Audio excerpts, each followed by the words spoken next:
What's going on, everyone? Thanks for tuning into the Mac and Fish podcast. I'm Coach McKinley Roll, and I'm here with my co-host, Charles Fishbein, better known as Fish. Fish, what's going on? What's up? All right, today we have our guest, Corey Long, on the show. Corey, how are you? I'm good. I'm excited here to be back. Sorry I missed last week. It's all good. It's all good. Well, here we are, week 3 roundup. Going to be touching on a couple games from this past college football season. And first game up is Mississippi State LSU, where we saw an SEC record being broken in that game. Fish, you start. You look at Mississippi State and they go out, they make a hire that, was kind of controversial. They brought in Mike Leach, and, here's a guy that has coached basically at like the wastelands of college football at Texas Tech.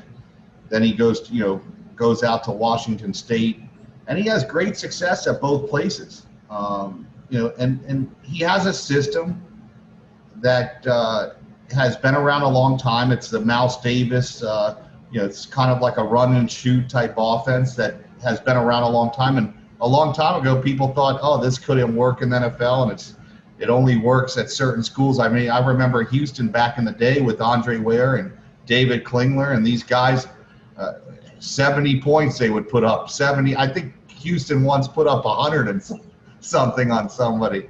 So these offenses have worked for a long time. But Leach, Hal Mumme, they kind of took the same offenses and incorporated some of their schemes and ideas. And now you got a guy that they said, oh, he can't work in the SEC. And the first game out, he goes and throws 44 up on a team that won the national title. Now, I know it's not the same team as last year at LSU, but it's still very impressive. They brought in KJ Costello, who was a solid quarterback at Stanford.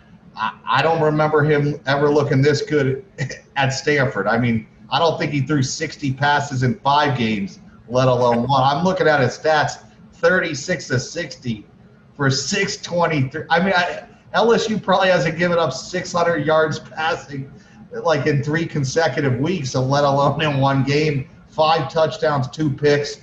But this is what the SEC is going to have to get used to. And I think with the rules and the changes to defense where you can't target guys, you can't really go after quarterbacks, you've seen it at the NFL level and you're now seeing it at the college level, that offenses have a big advantage. And you take someone like Mike Leach and you give him that ability to have receivers run free, and you really can't do much with them. This is what's going to happen when you give him the ability and the talent and the school to shine. And I think he's going to have a ton of success at Mississippi State. And I think a lot of teams in the SEC have to, pull up their boots because they're going to see a lot of this come the next few years. Corey, what are your thoughts? I thought about a couple things. After the game, I thought, I'm going to be excited to see Leach at Mississippi State 3 years down the road when, he's never really had a chance to work with the bigger Southeastern athletic wide receivers, the Jamar Chases, the Justin Jefferson types, you can look at the, Trayvon Grimes at Florida, Kyle Pitts. And now those guys are going to want to play in that offense. So if you think it was scary on Saturday, imagine him having, 3 Under Armour All-America type wide receivers in that offense. Imagine him having the same type of wide receivers that Joe Burrow had last year. Mm-hmm. And think about it. I mean, they might put up 900 yards of passing in some situations. And I also thought the second happiest guy yesterday was Jimmy Lake, the head coach at Washington, because the Huskies have always shut down Washington State. Like Mike Leach could never get anything on Washington. So I'm sure every SEC D coordinator gave him a phone call today, and he probably is thinking, as soon as somebody gets fired in that conference, they're going to offer me $6 million a year to come and stop that offense. So Jimmy Lake from Washington has to be really happy today, knowing that, one, he's gotten about 1,000 phone calls, I'm sure. Everybody wants a tape of him the last 5 years of shutting down Washington State and what they did.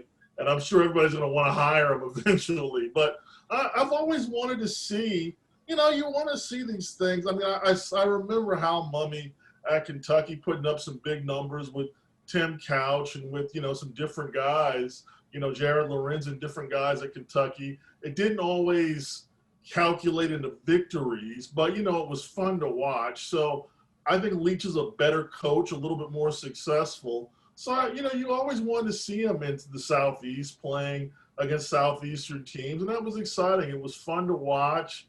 LSU's lost so many guys from last year. It's hard to imagine them having the same amount of success. But I think overall defensively they'll be fine. Like, they've got athletes. They'll get experience. They'll get better. For a bunch of new starters, this was like a baptism by fire. You know, this is not the team you want to face in week one. You know, you want to face the teams that they used to, Nicholls State, you know, they used to face, get some confidence. You know, you don't want to face a guy that has an offense and had a quarterback with a lot of experience. I mean, a former second-team All-Pac-12 guy. So, you know, that was very familiar with the offense. So, and if I'm LSU, I'm also, you know, I understand this year might be a rebuilding year, but I'm excited about Miles Brennan. I'm excited about the pieces that they have. They can still put up points. It's just, you know, they're going to be probably a 6 or 7 win team this year just because the schedule is hard and because they've got some young guys. But you look at them down the road, 2021, 2022, they're going to be back in a spot where they're competing. Yeah. Well, I mean, this game, you know, I think was all about KJ Costello, right? I mean, he threw for over 600 yards, which is an SEC record, 5 touchdowns. You know, the air raid that Mike Leach brought to Mississippi State, I think shows, and like Fish talked about, like you talked about, Corey, now that he's working with that SEC type of athlete, which receiver in the country would not want to play in that offense, right? Or quarterback. But it was a pretty big game. You know, obviously for the LSU had a rookie quarterback that never played his first game, and the defense for Mississippi State was really tough on him, you know, getting 7 sacks. And LSU really struggled on 3rd and 4th down. They went 5 for 17, which can tell the tale of a game as well. That's what we call the money down, right? And they need to do better on that. And this win was big for Mississippi State. I mean, it's only the 3rd time they've won in Death Valley in 30 years. So I thought it was pretty significant. Yeah. You know, and Mike Lee showed the SEC that he's here. And, I mean, we're going to go into the next game talking about Ole Miss, but I thought Leach had a great first debut. And I think it's more to happen in the future. Yeah, I've always been a Leach fan. I mean, if you could do that at those schools, like, it's very difficult to put up numbers at Texas Tech. I mean, I know they put them up this weekend against Texas, but I mean, they struggled in their game against Houston Baptist a couple weeks ago. Texas Tech really hasn't been the same since Leach left. Yeah. You know, they fired him, and they've already had 2 coaches. I mean, they fired a guy that's having success now in the NFL, but Texas Tech hasn't been the same. I do think, you know, talking to the coach at Washington State, he's going to have success at Washington State, but Washington State is probably one of the tougher jobs in the Pac-10 to recruit to have success at. And now he goes to Starkville. And you're talking once again, like, this isn't the easiest job in this. He didn't decide to go to, you know, Florida or, you know, even he was, you know, interviewed at Tennessee. It's not like he got one of the top jobs, Georgia, you know, Alabama. He went to Mississippi State. And to have a debut like this is, like Corey said, what kid's not going to want to go there? I'm looking at the receivers. Their top receiver. I actually said that, Fish. Or you said that. All right. Stand corrected. But you look, I mean, their top receiver, and I just looked, the kid's from Florida. What a shock. But 7 catches for 183 yards. I mean, this kid probably just like quadrupled his stats in 1 year. This Mitchell kid, he's from like Sarasota. I never even heard of him. But 7 for 183 and 2 touchdowns. The receiver Hill had 8 catches for 158 and a touchdown. Their third receiver was 6 for 122. I mean, they had 3 receivers. Those are video game numbers, right? I mean, exactly. These are like Madden and freaking college football, like his stats. It's ridiculous. But let's be honest though, right? Mike Leach probably is not. If he continues to have this success, he's not going to be at Mississippi State for very long, right? I mean, I think he's there for a while. I think he's. I mean, he's always had success. And look, the only reason he left Texas Tech is because he threw a Craig James's little crony son into a dark room, like put him into solitary confinement to get over a concussion, or he'd still be there. Let me throw this at you guys, though, okay? You tell me that, and I'm just talking hypothetical now, right? Nothing for certain.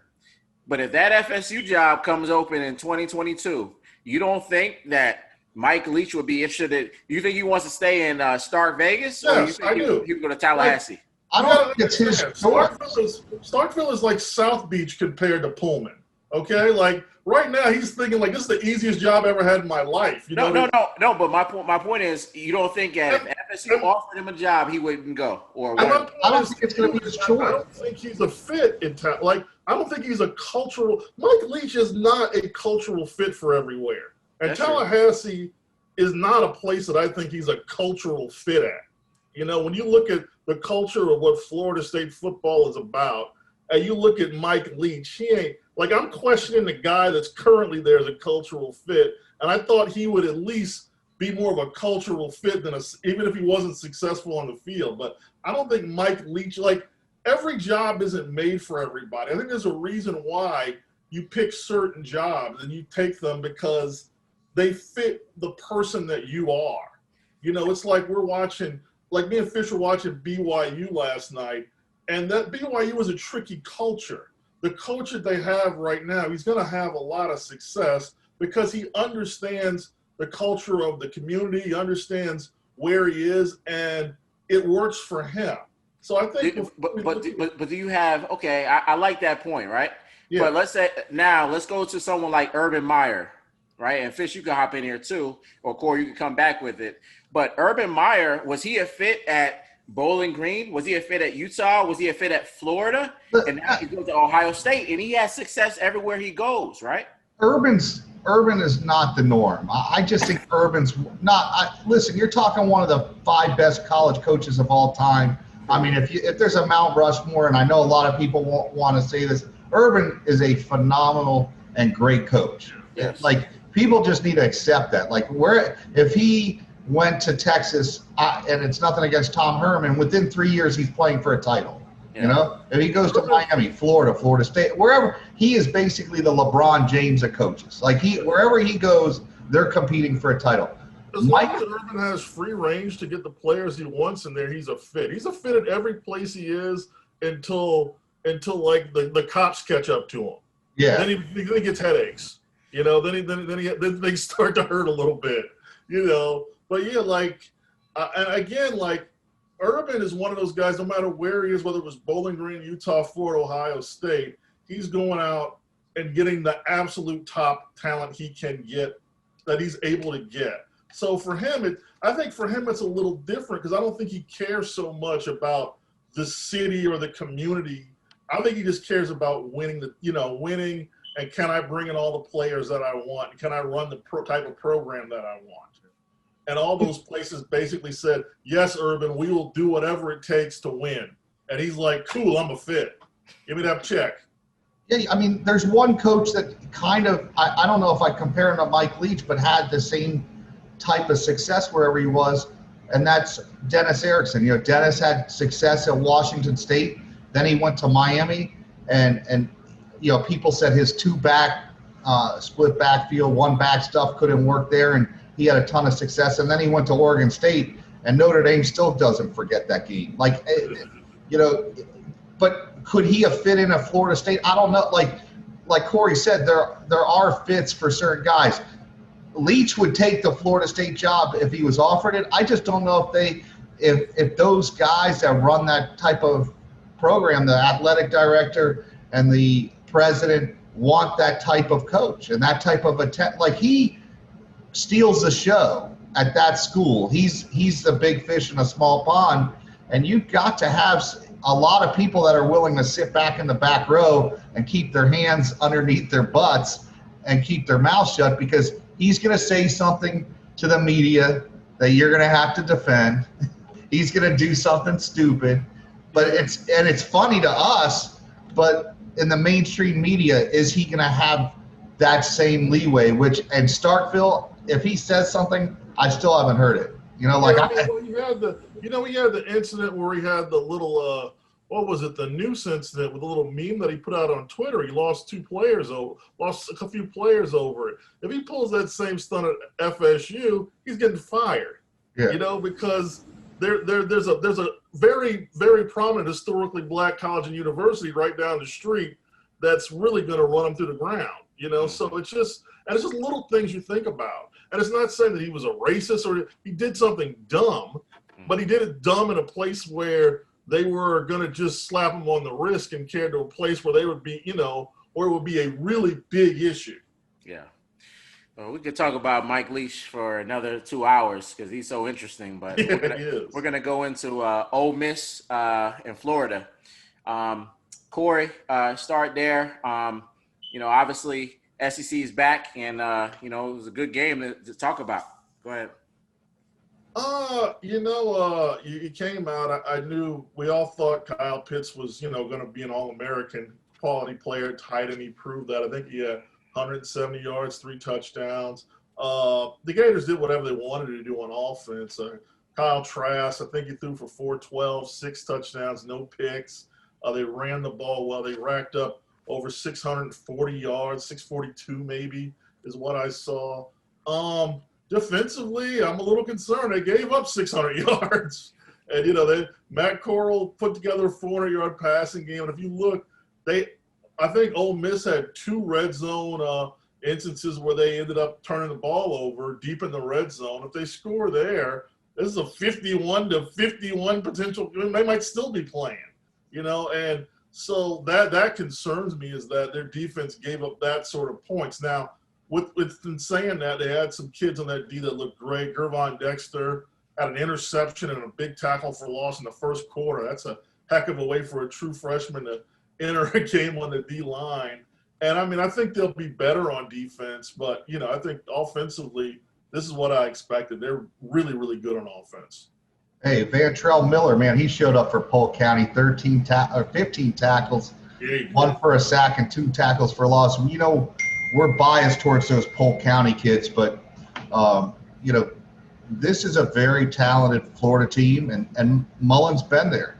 You know, he's been there for a few years. Like Corey talked about, I thought Kyle Pitts was not only the best player in that game, but I think he's the best tight end in the country, and a clear NFL player, first-round draft pick. I thought Trask was very good. I really liked how physical UF's offensive line was, and I think that allowed for him to have the time because, you know, I don't think Trask is a great quarterback, but I think he's good as far as if you give him time to pick you apart. I called Fish yesterday watching this game. Gervon Dexter was the best defensive player at UF yesterday. I mean, he was incredible. I think he's got the size, the speed. He plays the run well. He rushes the passer well. He was active. I mean, he's going to be a problem for the next 3 years. Yeah, I mean, a 6'6", 285-pound athletic freak playing a 3 technique. I don't know who I can compare him to be honest with you. You're right. I mean, I mean, that's what NFL guys look like. You know, yeah. I mean, he's got 3 more years, so I mean, it's scary. But I thought Ole Miss. I know, Corey, you talked about how well Ole Miss is, how porous UF's defense was. I think that more had to do with Kiffin. And the things he's doing that he's going to bring to the table. They struggled defensively, Ole Miss, but they're going to be pretty good very quickly under Lane Kiffin. Fish, what are your thoughts? There's no question. Offensively, I thought Florida looked great. The defensive stuff can be shored up. A lot of missed tackles. Guys just – I mean, you saw it even on the 1 touchdown. There was like 1 touchdown run by Ole Miss. I think like 7 or 8 guys on Florida's defense had shots at the guy and didn't bring him down. And that's probably more from lack of practice, being able to do the fundamentals in practice and really work on tackling. They'll shore that up. I believe this is Mullen's best team since he's been at Florida. The one thing I like about Mullen, and I always have, his offenses have an identity. They are a power run team that could throw the football, and everything is based off of how they run the ball. They may not put up, their running backs may not run for 200 yards, but their guys are productive and they're able to set up other plays. Very similar to what Miami has right now with Rhett Lashley. They do a very good job of their run play set up things later in the game, whether they have a tight end block on a play and they have that guy do the same thing over and over, and then all of a sudden he slips down the middle of the field and Pitts is wide open. A lot of their stuff is set up for later in the game, later in the season, what they're going to do later this year against other opponents. And I think that's what makes Mullen such a great coach. His teams are always prepared. I've never really seen them really get out-coached. They're very physical up front on both sides of the football. And when he has a quarterback like Trask who can make the throws and also give you the ability to run, their offense becomes very hard to defend. I mean, they're going to be putting up these stats, I believe, against anybody. As far as Ole Miss, everybody knows, Kiffin's had success wherever he's gone. I mean, as far as offensively, maybe the programs haven't had a ton of success, but USC, his offenses were always good. They were very good at FAU. He's going to have a good offense. The Corral kid was a highly rated kid. I believe he was a 4 or 5 star kid coming out of high school, so he has the talent. It's great to see their leading receiver is Elijah Moore from St. Thomas. Here's a kid, 10 catches, 227 yards. I don't think any of the 3 Florida schools gave this kid really a look that much. So he's going to have success. Their defense is what's going to cost them a lot of games. Because you're going to have bad days on offense, no matter how good you are, especially Ole Miss's offense is good. But there's a day that Corral will be off. They don't have a great backfield. They're not really great at running back. So what happens when they're off and that defense is just getting carved up? They're going to have some games where they're on the wrong side of some whippings this year. But, the SEC once again proved, being back only 1 week, that's big man football. The guys look different. Like you look at the Ole Miss guys and the Florida guys, and you're like, well, it looked like I turned on an NFL game. It's just a different level of players.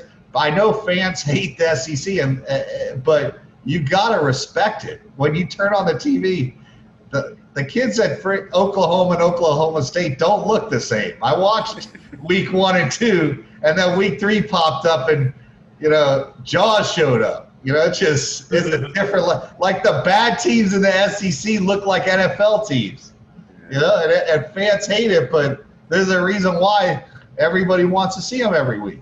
Yeah. Well, I mean, let's talk about it. There's two things you talked about that I want to touch on, Fish. First, resources, right? The reason I think the SEC does so well is because they recruited a different type of athlete, but they also pour in money into their colleges and their football programs, right? And you see it in their facilities. They're getting the best players. They have the best facilities, and they care about football down there, right? And then another thing you talked about, and one thing we've seen as far as a trend in college football so far has been the poor defense. How much has that been attributed to the pandemic, right? You're not getting a lot of contact, right? A lot of colleges and NFL teams have gone away from a lot of deliberate tackling, and you're kind of tackling on air and doing techniques, but it's nothing like tackling like the real thing. So I think that has a lot to do with, you see the high scores, and obviously they've also changed the game the way it's called and make it more offensive friendly. Why you see the poor defense all around, in my opinion. Well, it's crazy to use it. I was talking to Corey like when UFC came back, and I'm not a UFC fan, but one thing you notice is the first few weeks that they came back, there wasn't a lot of grappling on the floor because I think these guys were subconscious with the whole pandemic. And I think the same things happen with college football and pro football is these guys are afraid to get physical, and you see it in the games. I mean, the tackling on Ole Miss's defensive side the other day, it was horrific. I mean, like, if they made one tackle, they probably could have won the game, but their guys wanted no part of hitting Florida. And I think a lot of it's been the lack of probably hitting in practice, the lack of contact, the lack of just being able to really do a lot of this stuff. They probably have so much individual stuff the last 6 months and not a lot of team stuff. And when they incorporated the team stuff, it's already been too late, you know? Yeah, no doubt. All right, well, hopping into the granddaddy of them all here in the state, FSU and Miami, big rivalry game. Obviously, it was very lopsided. And just, to start, the talent disparity and the talent gap was evident. And before the game, and it was confirmed during the game.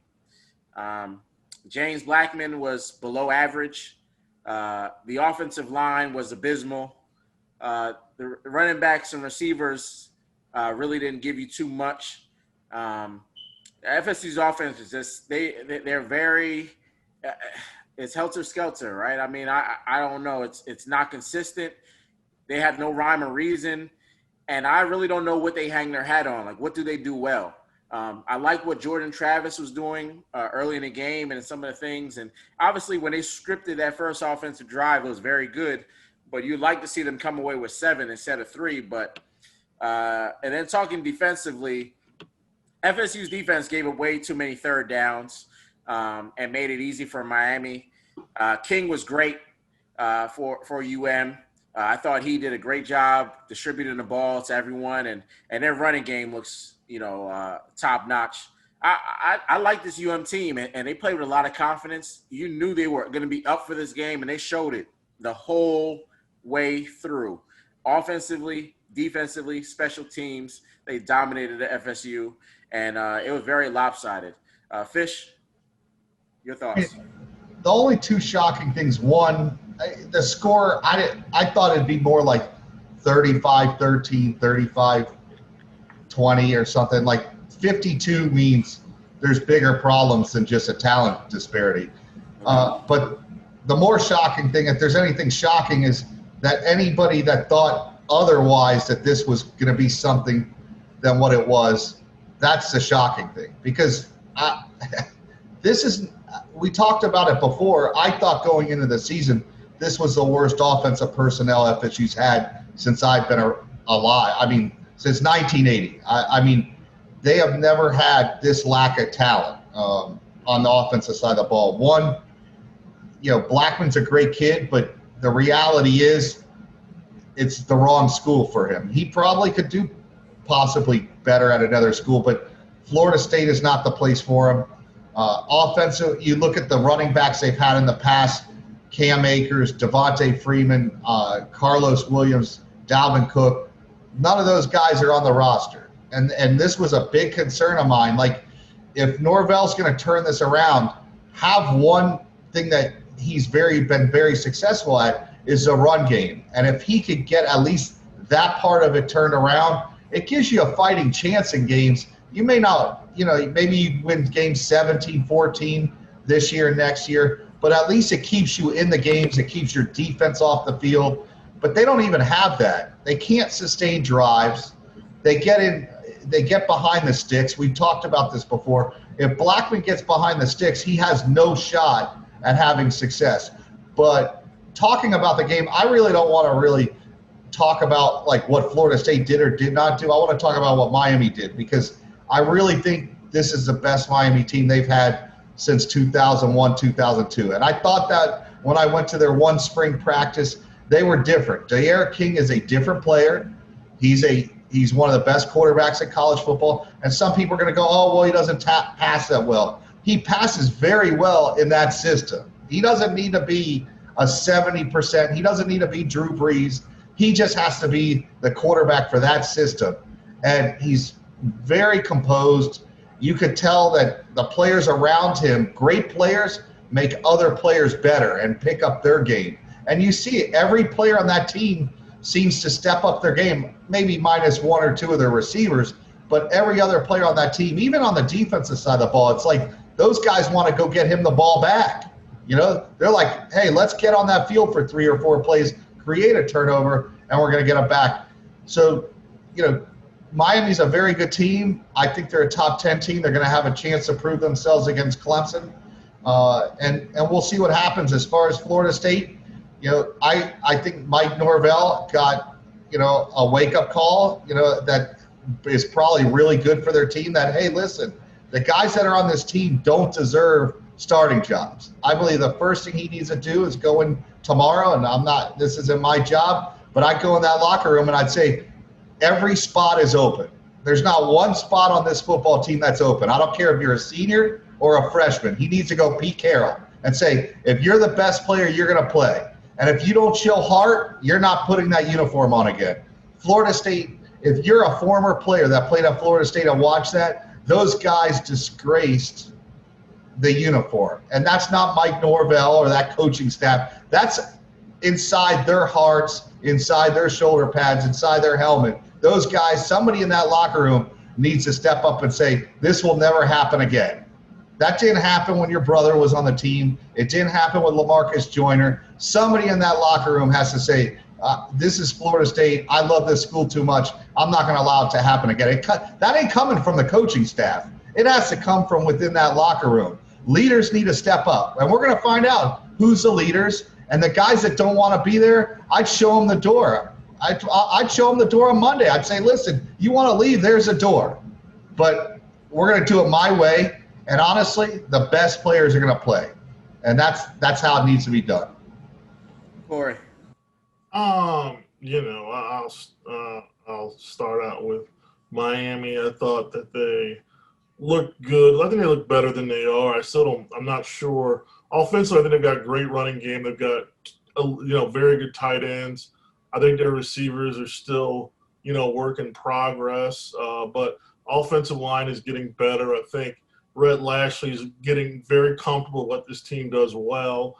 I mean, you see the way he mixes up plays. You see the way he goes after mismatches. Very impressive.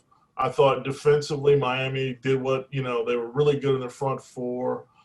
Phillips, before he got ejected, was having a very good game. Quincy Roche proved to be unblockable for FSU's line. I thought their defensive backs and linebackers are moving around. They played with speed. And I think they're very good. I don't know how good they are. They play Clemson in 2 weeks. We'll get an idea of exactly where they are when they play Clemson. Believe that. And but I think they're very. If you looked at me and told me that they're on the way to a 9-win season, 9-2, 10-1, I certainly wouldn't disagree with you. Florida State's just got a laundry list of problems. I think some of them are the ones that Fish noted with the players in that room. But let's be honest, this whole group has lost for a while. They never beat Miami. And beating them wasn't a motivation, or they wouldn't have played that poorly on Saturday. They've got issues. They've got talent issues, and they've got this. Where this coaching staff is going to be accountable is how they rebuild, and can they rebuild with talent that can move them forward? Because let's look at this team. Like, everybody on this team wasn't a Taggart or a Jimbo guy. Like, the starting running back from last week, LaDamian Webb, did not play this week, and he wasn't injured. He did not play because they're not sure if he can play at the Florida State level, and they brought him in. You know what I'm saying? So they also have to look inside and realize, look at the guys they're recruiting. Look at the guys on their roster. Look at the guys they're going up against and think to themselves, we know that the right guys need to come in. Are we getting the right guys? Are we putting together a team that can compete in 2 or 3 years? Because they're slow right now. They're not reactive. The guys that they're bringing in, like, I can look at their recruiting class and say, I don't see any athletic freaks. I don't see a LaMarcus Joyner. I don't see a Greg Reed. I don't see an Antonio Cromartie. I don't see a guy like, even if you're not even sure if they're a great football player, I don't even see like great athletes. I see guys that are probably good program football players that, you can come in that'll listen to you, that can be coached up. But are they going to be, but are they going to be game changers? Are they going to be guys that can really get you victories? And the reason I say that is because I don't think the veteran players on the team respect the coaching staff. I don't think they respect them. But I don't think the youth is good enough to go with the youth movement. Correct. Like, them guys ain't ready. Yeah. And I don't think letting them go out there and get their brains beaten is going to make them any more ready. If anything else, I think it will allow them to adopt a mentality that we are just what we are at this point. I was happy. Lawrence Toafili's a nice kid. I've known him for 3 years. He's from the area that I live in now. I'm glad that he went in there and did a good job. I don't know that he's a long-term solution at running back for them, but I'm glad, you know what? But if they can find a kid that brings in enough more kids that have his level of effort and are willing to try and have a little bit more talent, that's a start. Like, when I saw Tate Rodemaker play, my first thought was, this ain't going to be the guy. This ain't going to be a long-term guy. Like, I don't see, a lot of upside future there. I see him again. He's probably a quarterback, a number 2 type kid.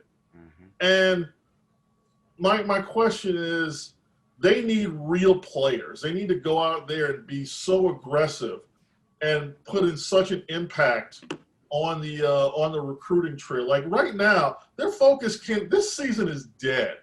Their focus should totally be on putting together the best 2021 class they can.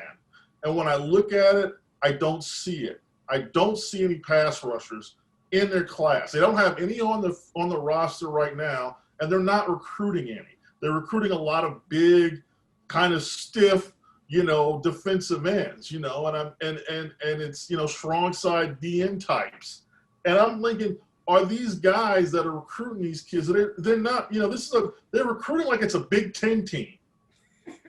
So I'm wondering, and that's my concern for the future are the guys that he has on his staff, can they recognize the players they need to bring in to compete, and then can they go out and get them?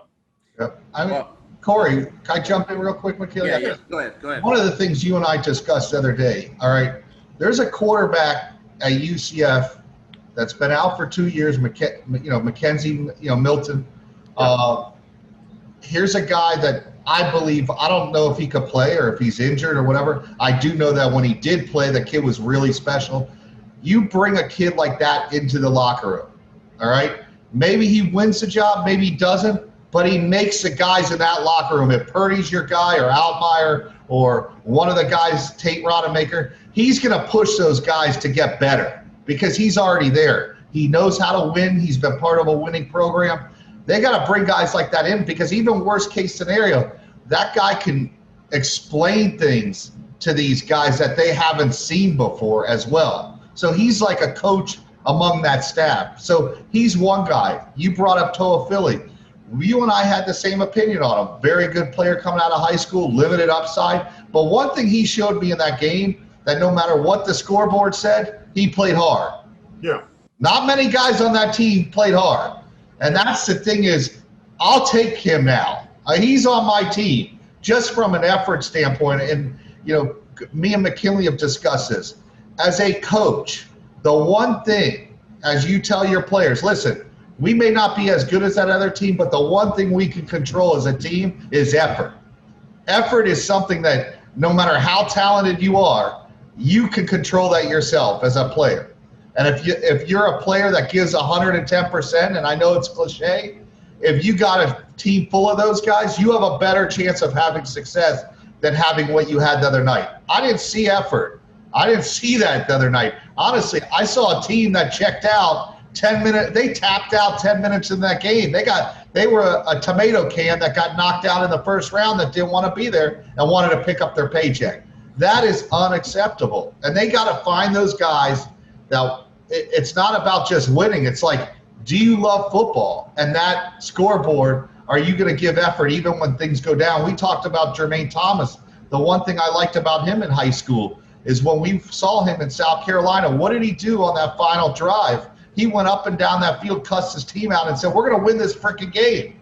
And what did he do? He made every play for them to win that game. And his team won. And I'm like, Corey, nobody's talking about Jermaine. He's the best of these three players. He's not the most talented, but he was the best of those three players, and it proved out in college as well. Yeah. You guys are dropping gems, both of you guys. I want to talk about a couple points you guys made, right? Fish, you talked about player-led team and guys need to change, their approach and everything else, and taking who wants to go out there. Right now in the season, if that hasn't already happened, it's not going to happen, right? It's kind of hard to change the dynamic of your football team and your approach. As a coaching staff, they can do that. But if you want it to be a player-driven team, if a leader hasn't stepped up yet, he's not stepping up at all in this situation. In fact, I think you're going to see a lot of kids opt out sooner or later because they're going to tap out. Bye-bye. Bye-bye. I I'd be like, hey, listen, if I'm going to lose, let's lose with the guys that want to be there. No doubt. But I just don't – you're not going to see that. As far as Corey, you made some great points, right? As far as the rebuild and the restructuring of this roster, right now they aren't built to beat Miami, Clemson, Florida when they play them again, right? I mean, we talked about Tate Rodemaker. Does he look like the future of that can bring them back to success? They're going to have to hit that portal as hard as anyone has hit it in the offseason. They're going to have to change the guys they're recruiting because I don't see an explosive playmaker that can change the scoreboard. I don't see a lineman that can come in and start challenging to change their dynamic up front on either side of the ball, right? I don't see a quarterback that's going to come in and change the direction of that room and a talent level. And also what I see, let's talk about coaching-wise. How many adjustments did you guys see in that game, right?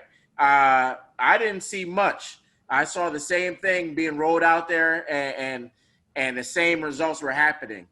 I also saw a very undisciplined team, right? That is coaching. You're either coaching it or you're allowing it. So you can't blame Willie Taggart for the lack of discipline that you see out there on this team. And that is being allowed, and they aren't very talented, but they're also not very disciplined either. Yeah, we can, like I said, one of my things is I'm going to look at what these guys do moving forward. I knew what they were before coming into the season. I don't believe – listen, if you walk in there, I don't care who you are, and you're a coach and you walk into that locker room and you come from a non-Power 5 school and you see Janarius Robinson and you see Marvin Wilson and you see Corey Durden and even the Dix kid as a freshman, physically, he looks very impressive. You see these kids, Dante Lucas, who's a very big kid. You're like, all right, these guys can play. And you believe that, all right, as a coach, we're going to be the difference maker. And that's the one mistake, if you're going to make a mistake they've made, is that they judged those guys and thought, all right, you know what, maybe the last staff didn't get through to them. And, I mean, Willie had the same problem. Willie's first look at that team that he saw was the Southern Miss game in the bowl game. And that was the best game Florida State played all year. So Willie comes back that offseason, gets into spring football, and guys are complaining, hey, Jimbo was too hard, blah, blah, blah, blah, blah, blah. And he goes, you know what? I'm not going to get rid of any of these guys. You know what? They deserve a second chance. And it's like the same pattern has happened again. Norvell, I felt, and this was for any coach, I felt whoever came in needed to gut this program from day one. Yes. I thought Marvin Wilson, it's great that he wanted to come back. And him and Terry, I would have said, listen, I think the best thing for you is for you guys to take your talents to the NFL. I want to go with the youth movement. I want to, get my guys in here and just roll with them, because this year was going to be tough no matter what. You have a new coaching staff. They had no spring football. They had very limited fall practice. And I know a lot of other teams had that same problem, but you're a new staff. You want to implement your schemes. You want to do so much. This was not going to be a good season for this year. Like it's a worst case scenario that could happen. So hopefully they go moving forward. they go with some of these younger kids, see what they have, and say, listen, it's not about wins and losses this year. Let's see who we could use moving forward, and then we're going to add to that next year. We've talked about this. I don't believe they're going to fix this with high school kids. I think this is going to be, you look across the field, Miami fixed a lot of their problems with grad transfers, and I think that is going to be 100% the route that they're going to need to go. They need to get 1 or 2 O-linemen from that are grown men. They need to get a quarterback to bring in that room. They need to bring a pass rusher. They need to bring in like 10, 15 guys that are from other colleges and roll with those guys next year, because nobody they bring in next year as a freshman is going to make an impact. It's just not going to happen. Well, I think to an extent what they need to do, the Miami plan, I think, was find a couple of game changers through the grad transfers. They did with King and Roche, and they took a flyer on Phillips, who was a 5-star kid that was medically disqualified, and got Bubba Bolden and a few others. And they used that to parlay their high school recruiting. Now they have 2 of the top defensive players in the nation in their upcoming class. I mean, nationally, 2 top 20 players nationally. My issue with just going grad transfer, I think JUCOs are out. I don't think they can even go with JUCOs. JUCOs are such a hit or miss. You got to have kids that have some college experience. But look at the guys that they brought in. They brought in a lot of transfers. Mm-hmm. Devontae Love-Taylor, he's a guard parlaying as a right tackle, struggling. We talked about LaDamian Webb, a JUCO guy, couldn't even get on the field in his second week. They brought in a D-back from Florida Atlantic, hasn't played yet. 2 kids from Mississippi State, neither made much of an impact. One is starting, but they're both kind of depth kids. A tight end from UCLA that's hurt. A big DN from Louisville that can't get on the field. It's like, is this a charity? If you're going to go out and get grad transfer kids, you better go out and get kids that you know can play at the level you need them to play at. Agree. All right? Agree. You're right. Yeah. You can't just waste scholarships on old kids and hope that it works out. Remember, Bubba Bolden. But see, this is my problem, though. You walk into that situation, and how don't you say that you need to replace black? I think everything starts with black men, right? I mean, if they change the quarterback, look at what Miami's doing. If you take King and put him on Florida State, this is a winning season, in my opinion. And it just changes things. Well, remember, like last year, before Manny's first year at Miami, he knew what Perry and Jaron Williams could do, but he still rolled with them last year thinking, oh, maybe a new coach coming in, maybe a different message. They are what they are. And that's what happened. And he realized really quickly, I better go get myself a quarterback. And he went out and got D'Eriq King. It took him 1 year to see that those guys couldn't play. Remember, Bubba Bolden and Phillips did not play last year. They transferred in a year ago. Both of them had to redshirt. But these are guys, they went out and they scouted and evaluated them off of what they did at their current schools. And the kids have panned out. But I think that the only way, it's going to be very difficult. There's not enough kids left in the 2021 class to change what we saw last night.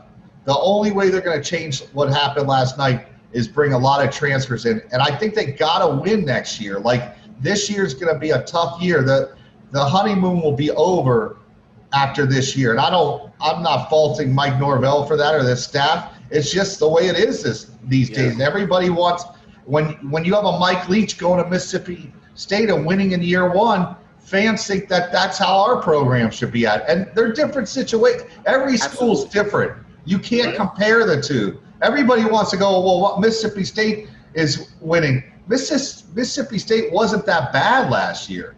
They were inconsistent week to week, but they brought in and he brought in his quarterback. Yeah. And that changed that whole team. That changed the dynamic. Yeah. Manny last year, same thing. But not everybody has that success. We knew, anybody that was being realistic about FSU knew what the problems were heading into this season. And last night, it should not be a shock to anybody that was really objective about the situation. You want to listen to the fan base sites, and I don't want to call them out, but they go out there and blow smoke up everybody's butt all off season. And it's the same thing. We heard it with the rainbow offense, and we heard it with the the Willie train, and we heard it like these guys are great, but they don't ever say anything after the fact when that thing becomes a train wreck and that thing goes off the rails. That's the biggest problem. Me, Corey, we understood what these coaches were walking into. I mean, I warned one of them at the convention. I'm like, Coach, I love you, man, but you know, it ain't as good. You may have thought your others. Yeah, give it a couple of weeks. You're gonna be pushing. Damn, man, those players I had at my prior school were better than this. You know. But like Corey said, Corey made a great point, Fish. We all on this podcast have said the way out of this is through the portal, but they have to bring in the right kids, the right young men into the program. There's no question. They got to start evaluating those kids right now. I'd be in that portal every day, seeing who drops, and I'd have every coach watch that kid's film, and be like, a yay or nay. All right, nay. All right, pick the 10 best guys that are in the portal at every position right now, and watch them. And if you have 10 that you like, you have those 10 on the board. If 2 more come on, watch their film, and if they're better than 2 of the guys that are in your top 10, eliminate them until you have a group by the time November rolls around, December, that you're like, all right, these are the guys we're definitely going after, you know? All right. Let me ask you 2 questions, and we'll let you get off of Florida State because they're just depressing as hell to talk about. But do you think that this staff, Mike Norvell and this staff, they overrated the ability to that scheming was going to be their way out of this? Yes. And are they, as a staff, when we look at what they've brought in and what they're recruiting, are they targeting the players that can turn this around? No. It's evident, right? It's evident. Look at the recruiting they're doing. They're not. How do you change the situation if you're not addressing those direct needs? They're not targeting those players. There's no play. Fish, we talked about it. I think FSU right now is out of the top 50 players, maybe in a running for like 6 of them, maybe, when, Willie and especially Jimbo were getting most of the top 20 players in the state of Florida. You win Florida, typically you have a good recruiting class. Yeah, I think they got to change their focus a little bit. All right, like we talked about before with Mississippi. Elijah Moore, he wasn't recruited by Florida, Miami, and Florida State. They got to find those guys that are getting recruited by the Kentuckys, the Mississippis, the Mississippi States. That those schools are coming into Florida. They got to get on those kids because those kids can't win at Florida State. You may not be able to beat Clemson. You may not be able to beat Alabama, but those kids can help you win. As far as scheme, I'm not a coach. I don't pretend to be a coach. One thing how my feeling is, I'm always about talent.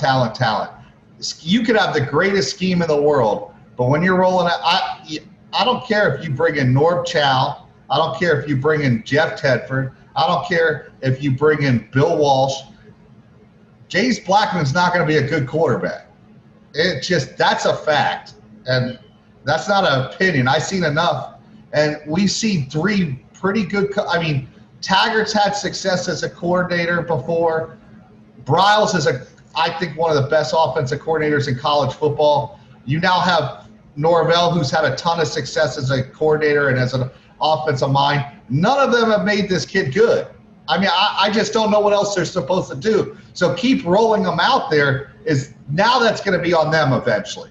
I don't know what Tate can do, and I agree. I don't think he's the answer, but he can't possibly be worse. Jordan Travis can't possibly be worse. At this point, there's some walk-on that's a tackling dummy at Florida State that I'd rather see roll out there on Saturday. Nothing against James Blackman. I've known the kid since the 9th grade. Enough's enough. You've had what quarterback is ever going to leave Florida State with a losing record after 3 years? Think about that. A losing record.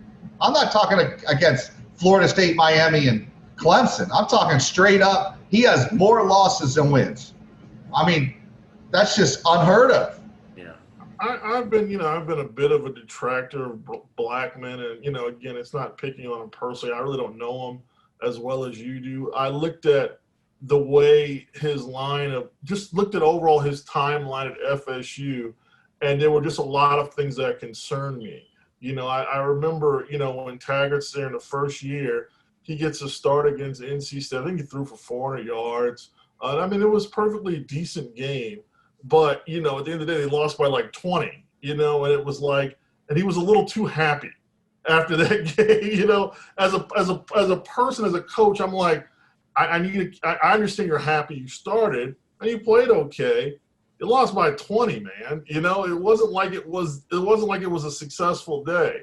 And then if you remember, when there was talk that Deondre Francois was going to return to the team, which he did before he actually got dismissed, Blackman goes in the transfer portal. Mm-hmm. And at that point, I was surprised Willie Taggart just didn't say bye, Felicia, because he wasn't – no offense, you're not good enough to go in a transfer portal. No. To play it. You're not good enough to play leverage or power play. I don't care how many teammates like you. You're not good enough to do that. And, at that point, it was just, does this guy want to compete? And then it was after, Taggart gets fired. Oh, the last staff didn't have my back. It's not their job to have your back. It's your job. They let you start. They put you in a starting position. They had your back enough to roll you out there. It's your job to play and make sure they don't get fired. I wouldn't have your back either if you lost my job. Yeah. You look at it, Corey, and you go all the way back to Carson Palmer. I think he had like 4 offensive coordinators in like 3 years, finally got Norm Chow. But you never heard Carson complain in college. No. You never heard him blame. He could have quit that program a lot earlier. When he went in the portal, that was it for me. He quit on that team. He quit on the program. And then this kid has audacity, and his family have the audacity, I hate to say it, to sit there and dictate, hey, I'm going to sit out a year and because I don't want to play. I would have said bye-bye. Like, you can't let a kid like him that's that average dictate to you as a coaching staff whether you're going to play or not. And what's crazy is I think the kids we met Drew Weatherford, probably one of the nicest kids you'll ever meet. I think Blackman's like that. I think Blackman will run for politics one day. I think the kid, you meet him and he probably convinces you that he's the guy until you see him on the field. There's something he does. No. Right now, we're making excuses for this kid. He has been, and again, we don't know him. Well, Fish, you know him on a personal level. This is not anything like we're knocking the person of James Blackman. We're just talking about his play. His play has been beyond mediocre. It's been below mediocre. He's unacceptable. And you know what you have in him. He's been ever had a power play over this program. He's been beyond dreadful, and you have not addressed it. He is who he is. But I put that on the coaches. You should have brought in another quarterback. Period. He still went through fall practice and was named the starter. He obviously either those. What does that say about the guys on the in the room? They're not good. Very good. I don't know. It's scary. Good point. That's a great point. But you let Jeff Sims walk, and then who would you rather have, Jeff Sims or this kid? I agree. I'd rather have Jeff.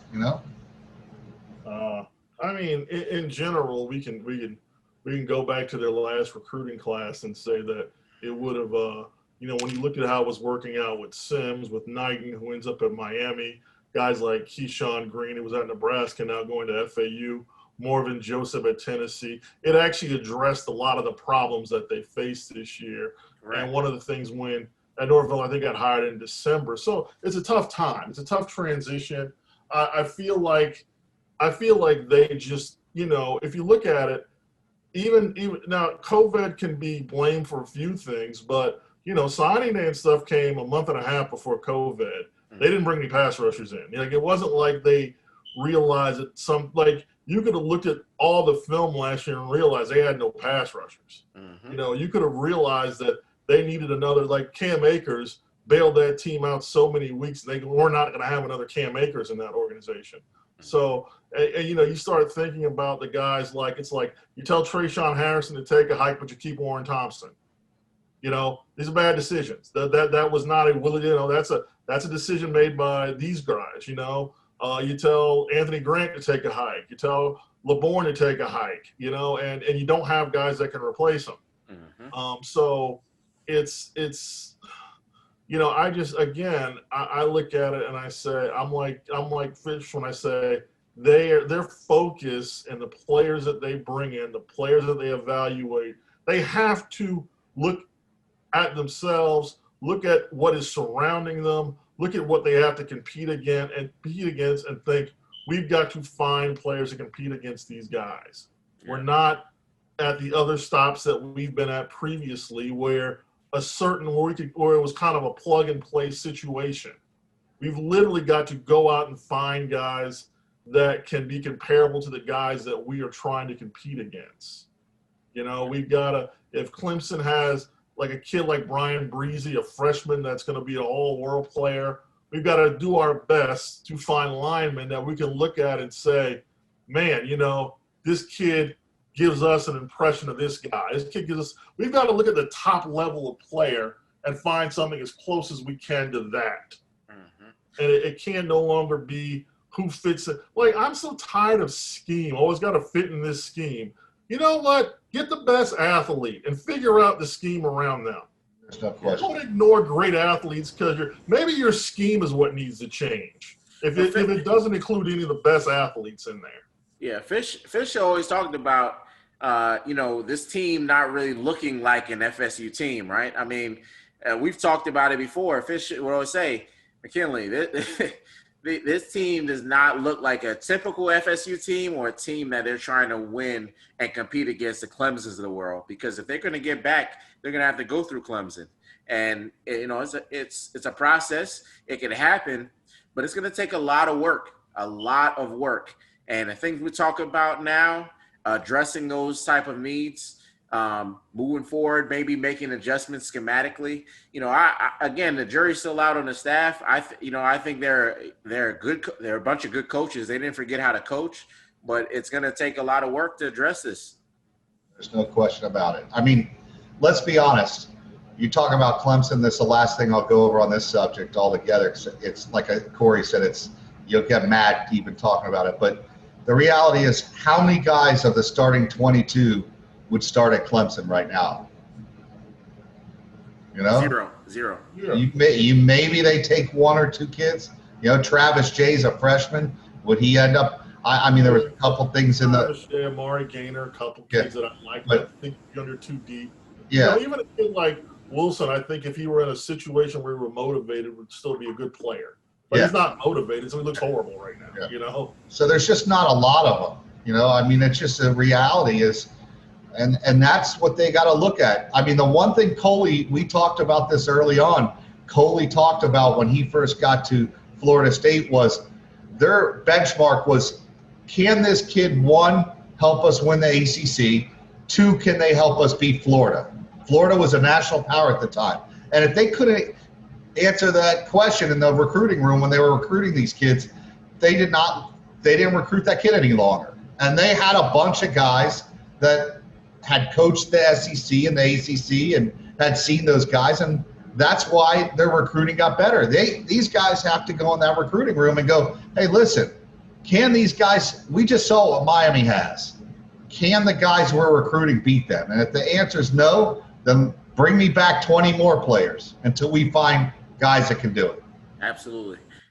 I also think last thing before we go, again, FSU's administration has to commit to pouring the resources in to develop, bringing back a top national championship caliber program.